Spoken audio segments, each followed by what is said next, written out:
Welcome to On the Ballot with Ballotpedia, where we connect people to politics by providing neutral, nonpartisan, and reliable information on our government, how it works, and where it's headed. I'm Jeff Pallet, and thanks for being with us. We've got 2 episodes for you today. You'll hear my interviews with 2 elected officials for the very first time in the show to help us launch Ballotpedia's Artificial Intelligence Deepfake Legislation Tracker. This new one-of-a-kind tracker, officially our 3rd by the way, will provide insight into the current status of legislation addressing deepfake technology in state legislatures across the country, surveying historical trends in this policy area. Both of the legislators we had on the show, one Democratic and one Republican legislator, have sponsored bills on deepfakes, and we thought inviting them on would be a great way to provide some more insight to not only what is being discussed with this legislation, but on how the different states and different parties are thinking about addressing this really new and emerging area of politics related to artificial intelligence, innovations, and challenges. Let's quickly get caught up. What are deepfakes exactly anyway, you may be wondering. So deepfakes we define as videos, images, or audio files that have been generated or manipulated by artificial intelligence in order to realistically portray something that did not actually occur. That's a pretty technical definition, but you can imagine what it really looks like then. And as this technology has emerged, public policy organizations, lawmakers, and journalists have expressed concerns related to the use of deepfake technology, whether we're talking about the proliferation of child sexual abuse material and other non-consensual sexual content, or the distribution of deceptive political communications and election disinformation or property rights infringement, harassment, fraud, and threats to national security even. The list of use cases goes on and on. This is a really emerging area. We've seen 4 times as many bills enacted this year than in the prior 4 years combined. So far, 480 bills have been introduced in just the first 6.5 months of this year alone. So as the technology advances, lawmakers and advocates are having to think through, how does our government want to govern and regulate deepfakes? This is a really interesting new emerging policy area, and we're excited to delve into it. 2 legislators on this show today. And we hope listeners out there will make use of our new AI Deepfake Legislation Tracker at ballotpedia.org. Now let's get to the show. In this episode, you'll hear my conversation with Tony Hasenbeck, a Republican member of the Oklahoma House of Representatives, representing District 65. Representative Hasenbeck has sponsored several bills related to artificial intelligence, one of which being Oklahoma HB 3642, which updated the state's laws on obscenity and child pornography, broadening what might be considered to be unlawful. If you like this episode and don't want to miss out on conversations like this one, make sure to like and subscribe to the show wherever you listen to podcasts. And now, here's my conversation with Representative Hasenbeck. All right. Representative Hasenbeck, thanks for coming on the show today. Thanks for having me. I look forward to it. Yeah, so like I said before, we are launching a new legislation tracker at Ballotpedia on deepfake legislation, and I'd love to learn a little bit more about how you got interested in crafting deepfake legislation. Tell me a little bit about the bills that you have sponsored in Oklahoma. Okay. Thank you for the questions. I guess 2 summers ago, we started doing some work about looking at revenge pornography. We now call it non-consensual dissemination of graphic images. That's the courtroom terms that we say. And I did some interim studies, had experts come in. I had sex crimes investigators come and talk to us. Last summer, we kind of repeated that. I had this really good bill, and we had a lot of problems in the first half of the 59th session in the state of Oklahoma. A lot of really good legislation didn't make it through both chambers because there was just a lot of fighting.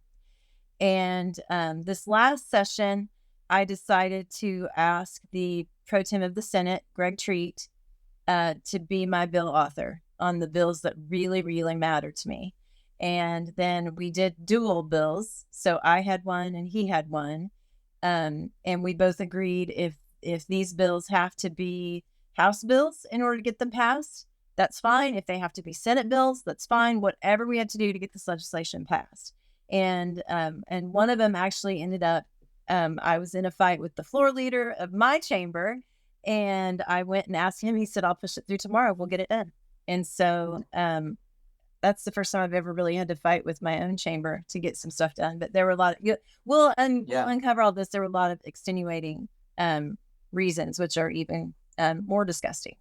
But basically, I was a school teacher for 19 years, and we've just left some places in our law that we were leaving children unprotected, and learning about artificial intelligence and all the different ways that predators use children to make money. I think was really it's just one of those discoveries you make that you don't sleep at night. And then you learn when because you know that, then you have to have experts talk about pedophiles who look at children and just that the whole deviant behavior, their brain gets full of that. And so the brain chemistry tells them to want more. So then they want to look younger and younger and younger children until now we have markets for infantile pornography.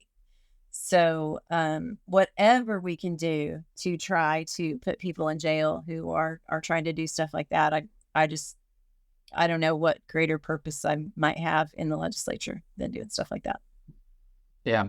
And we've seen, I mean, there's been a really big increase in the amount of deepfake legislation over the last few years. So from 2019 through 2022, there were single digit bills enacted nationally related to the space. And then 2023, there were 12 bills.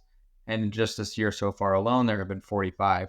So I'm kind of curious, as you started to get into this space, were you able to find resources that were available to you from other states? Was this something where you think there's been a little bit of a national push? Or is this something where you kind of had to cobble together bills in your own state off of what you had seen? Well, I have an example of all three of those in the bills that we got passed. The actual, what we call the deepfake 3642 deepfake bill. I called that one my child pornography bill, because we had several things with that. We created some language to make sure that we could protect children for AI as it exists now and as it may potentially come to fruition in the future. So how will it change? Can we be ready? Can we have books? Can we have law on the books to protect kids against that change? Then another thing that we did is I worked really closely with the Attorney General's office, because we have a really good Attorney General in the state of Oklahoma. And he has put together this amazing staff. And one of his staff attorneys was a former prosecutor who would have to go into courtrooms and find that place where once we challenge somebody, a predator challenges to an upper court, the language that we had in Oklahoma didn't closely follow federal language in order to make the next jump. So in that bill, we also changed our child pornography laws to make them stronger, not only to meet the demands of what is actually happening, but also to match the federal language, so that when we get a case, we have a family that's willing to go forward, we can actually make those charges stick a little better. So that bill, I had a great deal of help from the Attorney General's office. They actually came to my interim studies, and we just started working on language actually in the interim study. And so that was a really easy thing to do. Because sometimes there, as you know, there are all kinds of attorneys, and our House staff, I don't know that there's a greater set of people working together for a good cause anywhere. And then the Attorney General has put together such a staff. And so we had all these people working towards the same direction. And I'm really proud of that piece of legislation. So that one, that was like a homegrown product that I had lots of help with. Mm-hmm. I have another bill to put predators away who are extorting children. It's typically Snapchats. I hate giving them this much credit, but it's the Snapchat predator is what we call them, because Snapchat's set up so privately, and a lot of parents don't know what their kids are doing on Snapchat. And it's common. It's very common in our society for a kid to be in their bedroom with their phone. And then they get up and they can go to the bathroom and shut the door. Even if you have an open door policy in your kids' bedrooms, it's not uncommon for them to get up and leave. Whereas when I was a kid, there would be like a dozen little fourth grade boys who found a Playboy magazine in the ditch, and they'd be running around. And pretty soon, some mom would look out the window and see a dozen boys all grouped in a circle, knowing they're not praying. And then the mom, the moms would make phone calls, and you could kind of get around stuff like that. And now these kids have these devices in their hands. And so I can't even remember the bill number on that. It's my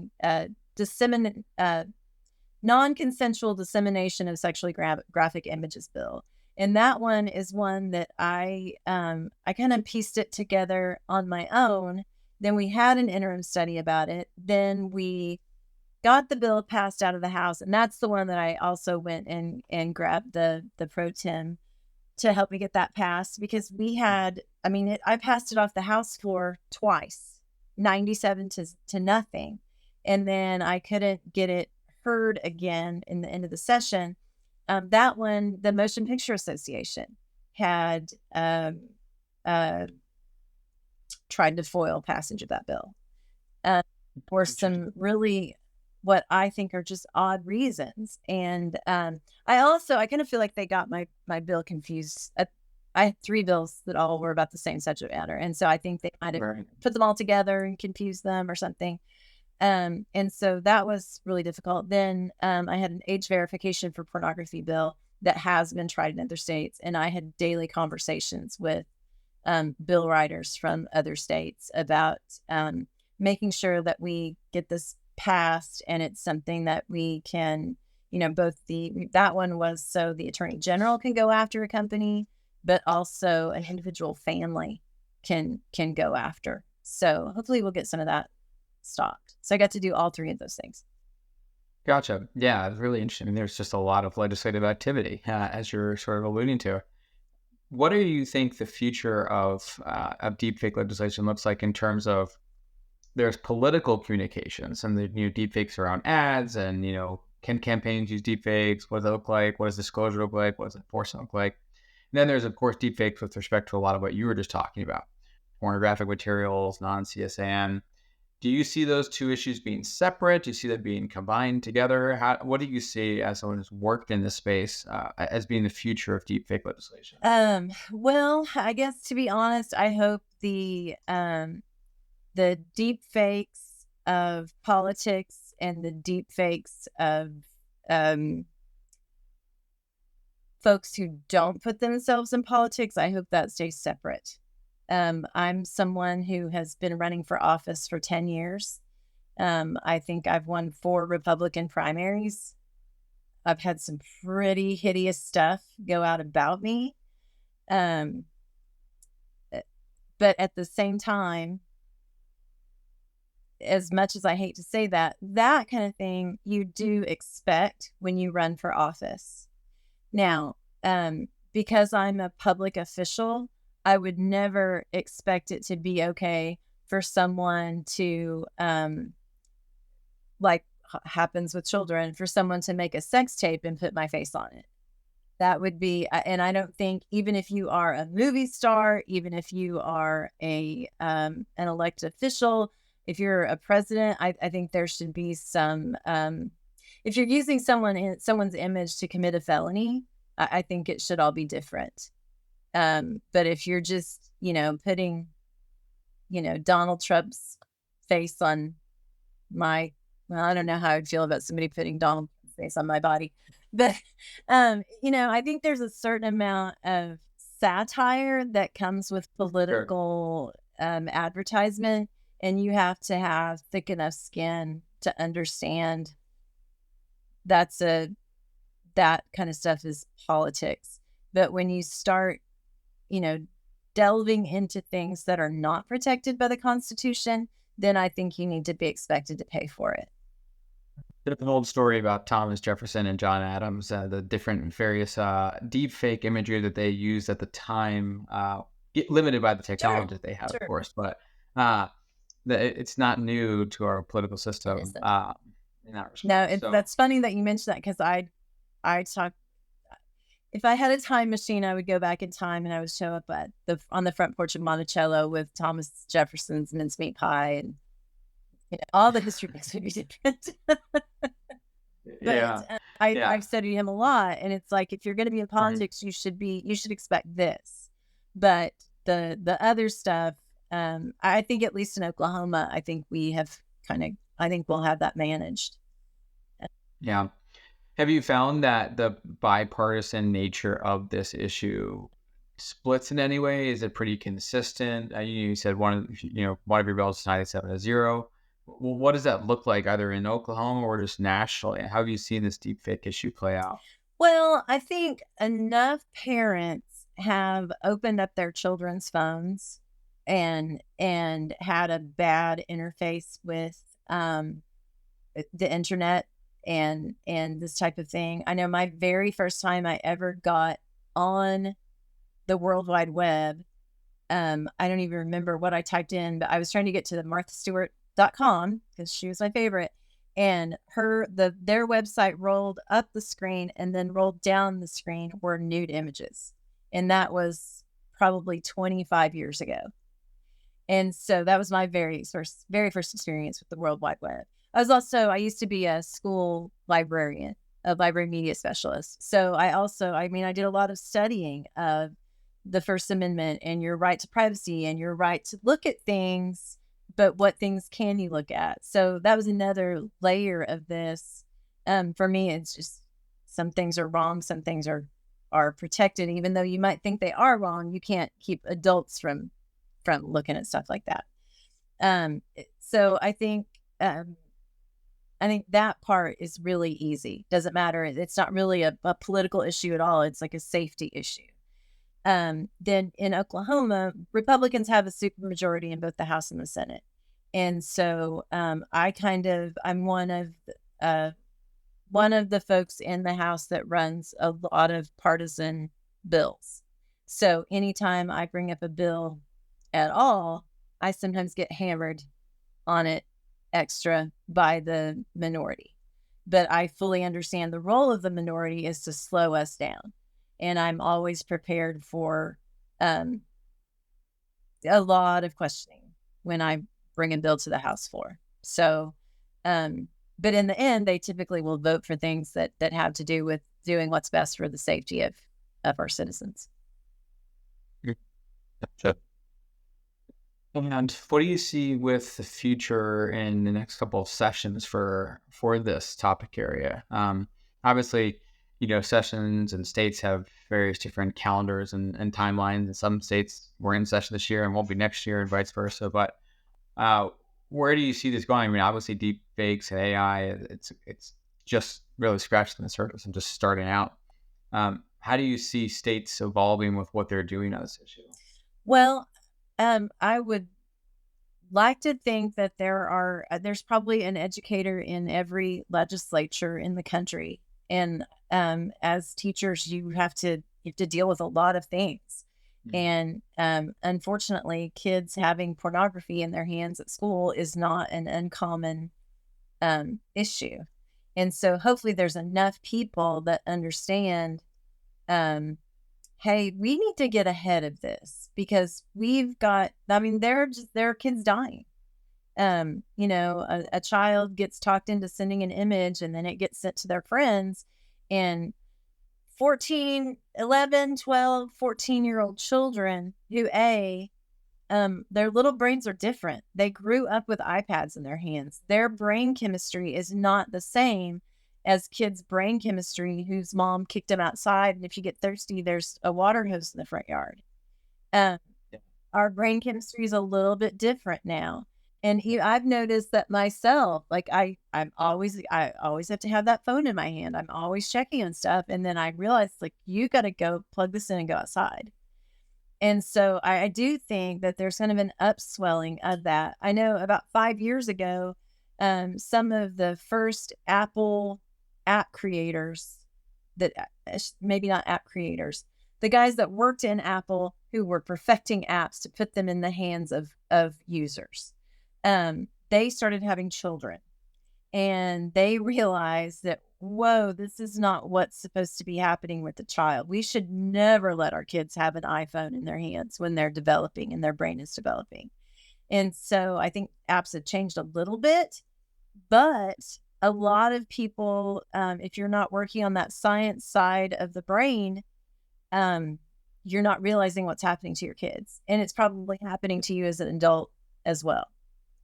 Yeah, just to sort of clarify for our listeners, I think one of the things that you're getting at is um, the concept of pornography is not new in our society, but what deepfakes do differently is they allow pornography to be distributed more easily to minors because they can create pornography in a much different way. Can you expand a little more on why deepfakes actually increase the ease of pornographic material distribution? Well, it kind of goes back to how kids get introduced.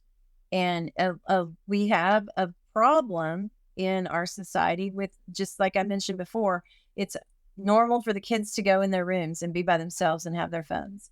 And so if somebody gets a hold of them and sends them imagery, then they get desensitized and they think this is okay, this is normal. And then they have no idea where it comes from. It could be a real image, it could be a created image, but what the downfall of that is somebody can create an image with that child's picture and now it gets sent out and it looks like it's that child involved in the pornographic act. And so that's a huge problem. That's what the original bill, the one reason that you invited me here today, that's what that bill really helps to stop. And so I honestly, I can see this being kind of limitless, which is really frightening. And so I hope that there are folks in other states that really want to take a deep look at that. I even, some of the groups, and I get confused about who I fought on what bill, because I had Meta attorneys in my office. I had, I think Twitter is the only group that didn't send people to my office, but all of the internet service providers. And it's like, no, this doesn't affect your bill. You can't determine what your people download. All you're doing is giving them internet access. So we're not worried about anything. You're held harmless for anything that your clients do, because it's not how we regulate the internet. And so, but one of the issues was, well, what if someone wanted to create a documentary and where a child was being abused, and we wanted to create an AI face and body? And I said, well, if you're depicting a child being abused, that's obscenity according to the Constitution. So that would be illegal in the state of Oklahoma, as well as all the other states in the union. So I think there's just a lot of these issues that people think it's okay if it's AI. And it is not okay if it's AI. And especially if you're the one whose image they're using to create that AI. If they're making it look like that's you and your skin, it's just the same as if it were your skin, because the average consumer would not be able to tell the difference. Well, it's certainly not going to be an issue that goes away anytime soon. I don't think so. And it's not any fun to talk about. And if like, I would rather, I kept threatening all of my colleagues that I'm just going to make a bill that says the state breakfast is pancakes and bacon. Like, I just, that would be fun, wouldn't it? That'd be delicious. Yeah. That's my kids' kind of breakfast every morning. Yeah. So, yeah. But at the end of the day, I've dealt with those kinds of issues in my home and in my classroom. And so, we just have to talk to our kids. Yeah. One more question, which is, this isn't the first time that new technology has come about and sort of caused our government, our leaders to question, okay, what do we do now with this? So, when the internet came out, people probably asked questions like, well, how do we regulate this thing, this new technology, this new device at our disposal? And when cell phones came out, same kind of thing. What, if anything, can you take from those prior experiences from governments, from legislators, from politicians, and from leaders that might help inform how we're going to societally approach deepfakes going forward? I think that we've got to stay current and understand what's going on out there. I think we have to listen to our constituents. We have to be aware.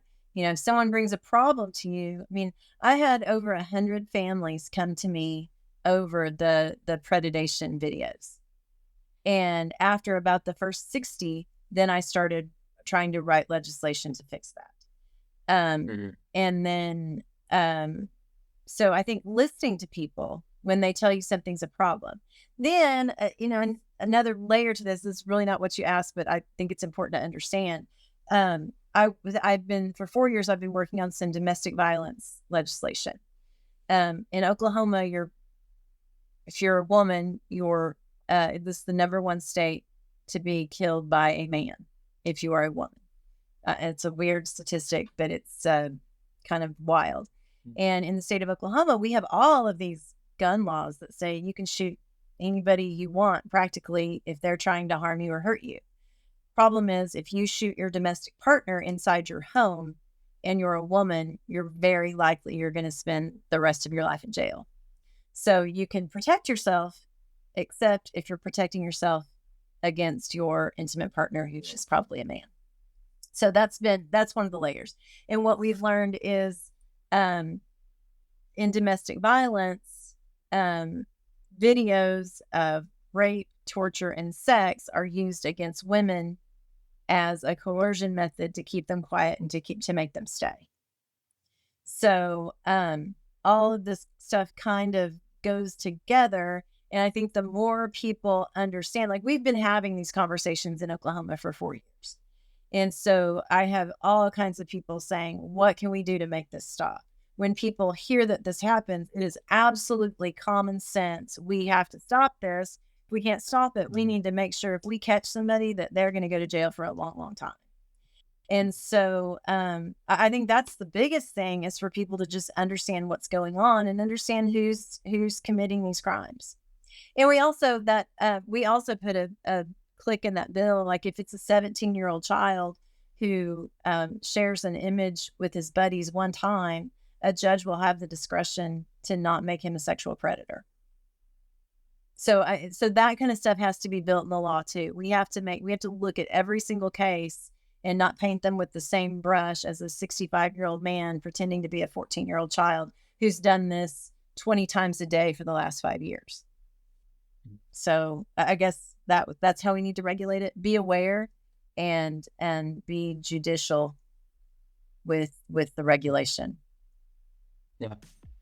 Well, thank you for your time today, Representative Hasenbeck. Thank you for coming on the show, and listeners can follow along with Deepfake Legislation with our legislation tracker on ballotpedia.org. And thank you so much for your time. Hey, thanks for having me. Maybe next time we can talk about something more fun. Like parenting styles, right? That would be fun. Thanks for listening to that episode with Representative Tony Hasenbeck. In case you missed part 1, I interviewed Senator Joe Wynn from Washington State Senate, talking about what legislative activity around deepfakes has been taking place in Washington. You can find that episode in your feed.